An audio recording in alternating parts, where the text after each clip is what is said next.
ya. Ya, ayo. Bentar lagi mau wawancara. Ini mungkin bisa diceritain Pril, hari ini ada apa sih? Seperti apa, Pril? Hari ini tiba-tiba jadi kasir minimarket ya. Emang kegiatannya seru-seru sih, kegiatan sehari-hari aku. Jadi hari ini karena aku menjadi brand ambassador-nya Azarin, terus jadi kasir minimarket. Seru sih, ketemu sama fans, ketemu sama customer juga yang belanja, ya pengalaman baru.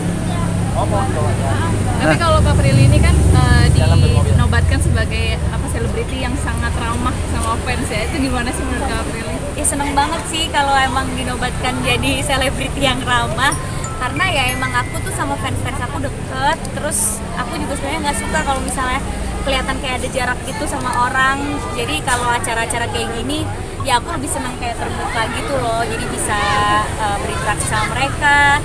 Tadi apalagi banyak fans aku tuh yang ngefans sama aku dari belum nikah sampai punya anak, jadi aku kenal gitu sama anaknya. Terus tadi anaknya jadi aku gendong-gendong, jadi seru banget sih bisa akrab sama mereka. Pril, tapi sejauh ini nggak ada ketakutan Pril gitu deket banget sama fans, sementara kan banyak kejadian ya antara artis dan fans yang mungkin fans yang antusias banget gitu, banyak kejadian yang enggak. Aku sih nggak pernah dapet fans yang kayak gimana ya, maksudnya dari aku awal berkarir banget ada sih yang fanatik, tapi fanatiknya tuh baik, bukan yang tiba-tiba menyakiti gitu.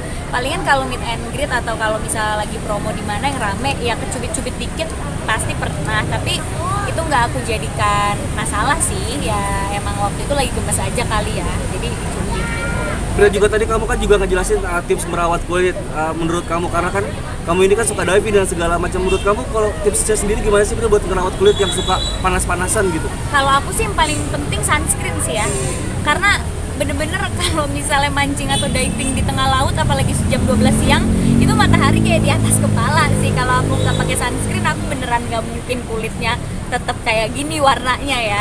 Apalagi aku sekarang diving sama mancing tuh kayak tiap bulan udah pasti ada trip mancing tuh, tiap bulan pasti ada trip diving, tiap bulan pasti ada. Jadi udah pasti kena air laut. Kalau free dive pun kalau misalnya nggak di laut pun pasti di kolam renang, outdoor juga. Jadi aku tuh pasti pakai sunscreennya emang lebih banyak daripada yang lain. Apa karena ini alasan akhirnya menurunkan berat badan sampai 34? Enggak sampai 34, ya Allah itu berat anak SD kali. Aku sekarang berat badannya stabil di 38-39 sebenarnya gitu. Kan naik turun ya berat badan, kadang 39, kadang turun lagi ke 38, ntar besok makan coklat naik lagi ke 39 deh, gitu-gitu aja. Waktu itu lagi kurus banget, sempat ke 37, tapi kan semua orang protes katanya kekurusan gitu. Jadi ya udah stabilnya di 38-39 gitu. Sebenarnya nggak diniatin, tapi emang karena aktivitas aku banyak dan free diving mancing itu nggak semudah kelihatannya ya, capek. Jadi kalori yang terbakar juga banyak gitu aku setiap harinya.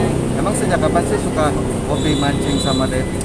Kalau diving dari 2 tahun lalu aku udah dapat license, mancing juga 2 tahun lalu. Kalau free dive baru-baru ini aku baru lulus baru-baru ini. Mungkin tantangannya seperti apa sih mendapatkan license diving tuh? Susah banget dapat license diving, nggak semudah yang kelihatan karena aku license-nya kan sekarang udah specialty dan rescue diver. Jadi kemarin ujiannya juga susah banget. Waktu aku ujian berat badan aku 37 atau 38 gitu, terus aku harus menggotong temen aku yang jauh lebih berat dari aku. Terus harus menggotong tangki sendiri, harus bisa hafal pasang alat.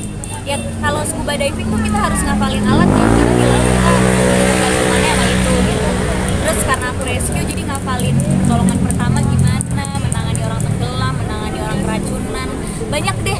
Jadi ujiannya tuh kayak banyak banget teorinya juga, nggak gampang untuk dapat license itu. Tapi pas udah dapet dan jadi lebih aman ngerasanya pas diving, seneng banget. Mungkin alasan apa sih Kak memilih hobi tersebut? Awalnya iseng ya, awalnya kayak pengen cobain diving gitu, tapi ternyata aku langsung edit gitu, jadi langsung pengen punya license-nya yang pro gitu. Apa karena punya darah Maluku gitu? Mungkin juga ya, mungkin karena papa juga orang Ambon, terus aku dari umur 13 kan udah kerjanya keliling Indonesia buat nge-host kan, nge-host acara masak waktu itu, jadi udah biasa ke laut juga. Pril, Kayak anak pulau gitu sampai ya? punya license apa sih Pril? Kenapa? Tujuannya sampai punya license apa sih? Masanya kan biasanya kalau cuma diving biasa kan tanpa license bisa ya? Nggak bisa tapi cuma 10 meter. Oh. Aku punya license karena kan aku rescue, jadi supaya kalau diving, karena aku divingnya banyak di timur kan itu arusnya lumayan kenceng. Jadi kalau ada yang kenapa-kenapa atau ada yang temen aku ada yang mungkin stres pas diving, aku bisa nyelamatin gitu sih tujuannya, supaya aku bisa menyelamatkan yang diving sama aku dan juga menyelamatkan diri sendiri juga. Makanya ambil license rescue diver. Terus ya biar bisa nyelamnya dalam. Kalau dapat license kan nyelamnya bisa di kedalaman 40 gitu. Bril, bener gak sih gara-gara body slam yang kamu sekarang ini sampai beli baju sama celana untuk anak-anak SMP, ya anak-anak kecil? Jadi aku tuh kalau kurus langsung di pinggang ya. Jadi orang banyak yang ngebully aku nggak proporsional gitu karena pinggangnya kecil tapi katanya pipinya tetap cabil lah apa. Yang aku kan nggak bisa ngatur kecilnya di mana ya. Kalau kurus kan nggak tahu kecilnya di mana. Ternyata aku tuh tipe yang kalau kurus langsung ke pinggang dan ke paha gitu. Jadinya nggak ada celana dewasa yang muat. Terakhir kemarin aku pakai celana kids ukuran 10 tahun.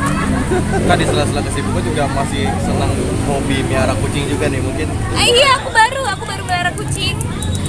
Sebenarnya aku takut kucing banget, tapi nggak tahu kenapa karena teman-teman aku dikelilingi sama teman-teman yang suka kucing. Sahabat aku dari SMA punya belasan kucing di rumahnya. Terus juga Umay tiba-tiba melihara kucing di kantor. Kan aku gimana tiap hari ke kantor ketemu kucing. Terus sahabat aku juga Mei dia melihara kucing juga belasan. Jadi ya udah aku jadinya suka kucing, terus aku melihara satu nih. Bro, terakhir bro, masih rame tahun politik, masih suka ditawarin nggak sih buat gabung ke partai mungkin untuk pilkada gitu bro? Ya kalau Banyak nggak sih tawaran-tawaran gitu pasti ada lah, pemberitaan juga pasti banyak gitu. Cuma aku nggak tahu kenapa beritanya ada ya, karena aku nggak pernah mengiyakan juga sih. Oh tawarannya apa aja tuh bro? Kalau Ada gitu? deh. Tapi kenapa menolaknya bro dan nggak mau gabung kenapa? Kenapa? Kenapa menolaknya alasan? Alasan nggak mau gabung? Alasan belum ke politik. Alasan belum? Ya karena belum merasa mau dan belum merasa bisa aja. Kan aku merasa susah untuk mengatur negara dan mengatur rakyat. Ngatur diri sendiri aja kadang kita masih belum gitu. Jadi kalau belum mampu, aku belum mau memikul tanggung jawab itu. Aku akan memikul tanggung jawab kalau aku mampu. Ya, yuk. Terakhir Ya. mungkin Oke, waktu ya. kan banyak lagi, banget yang oke, pro boleh, kontra sekali ya lagi sama ya. perbedaan pendapat ini. Kalau misalkan di sosmed itu suka balas-balesin atau gimana sih ngerasanya? Enggak, aku nggak balesin karena pas aku gendut aku dibully, kurus juga dibully, jadi sama aja kan. Jadi yang penting yang aku sukanya yang mana kalau aku ngaca. Aku sukanya kalau aku ngaca aku suka kurus. Karena kalau pakai baju berenang juga bagus. Jadi walaupun dibully nggak proporsional, kekecilan, underweight, aku nggak peduli karena aku gendut juga dibully gitu. Jadi biarin aja. Kan nanti di acara badminton kakak ikut datang juga apa fans-fans aja tadi? Fans-fans aja itu aku nggak ikut. Jadi emang mereka suka gathering sendiri biar makin akrab. Makasih ya. Terima kasih bro. Teman-teman kan tadi udah